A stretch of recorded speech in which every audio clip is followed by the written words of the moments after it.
ఆధ్యాత్మిక మిత్రులకు నమస్కారం. కొంతమంది అడిగేటువంటి విషయం ఏంటంటే బుక్స్ చదవాలా లేదా సాధన చెయ్యాలా? ఫస్ట్ మీకు బాగా దాహంగా ఉన్నప్పుడు మీకు మంచినీళ్ళు కావాలా, లేకపోతే మంచినీళ్ళకి సంబంధించినటువంటి నాలెడ్జ్ కావాలా? అంటే ఖచ్చితంగా మంచినీళ్ళే కోరుకుంటారు. ఎందుకంటే మంచినీళ్ళు తాగటం అనేటువంటి విషయంలోనే మంచినీళ్ళకి సంబంధించినటువంటి నాలెడ్జ్, అనుభవం రెండు ఉన్నాయి.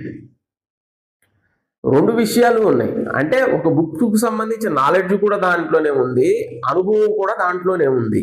కాబట్టి మంచినీళ్ళు తాగటం వల్ల ఆ బుక్స్లో ఉన్నటువంటి విషయాలు ఇంకా బాగా అవగతం చేసుకోవటానికి, దాని గురించి ఇన్ఫర్మేషన్ తీసుకోవడానికి అవకాశం ఉంటుంది. ఎవరైతే సాధకులు ఉన్నారో వాళ్ళు బుక్స్కు సంబంధించి ఏ విధంగా ఉపయోగపడుతుంది అంటే మనకి రకరకాలైనటువంటి అనుభవాలు కలుగుతాయి. ఆ అనుభవాలు నిజమా కాదా, లేకపోతే ఏ స్థాయిలో ఉన్నాం ప్రస్తుతం మనం అనేది తెలుసుకోవటానికి, మనం ఇంకా గాఢంగా అంతర్ముఖం అవటానికి, ఆత్మతో లయం అవటానికి బుక్స్ అనేవి చాలా చాలా బాగా ఉపయోగపడతాయి. కానీ ఈ బుక్స్ లో కూడా కొన్ని బుక్స్ ఏంటంటే మనని కన్ఫ్యూజ్ చేసేటువంటి బుక్స్, లేకపోతే కొన్ని వ్యతిరేకమైనటువంటి బుక్స్, మనం చదివిన దానికి ఒకదానికి ఇంకొక దానికి వ్యతిరేకంగా ఉండేటువంటి బుక్స్ స్టార్టింగ్ లో ఉండేటువంటి సాధకులు చదవకుండా ఉండటం అనేది మంచిది.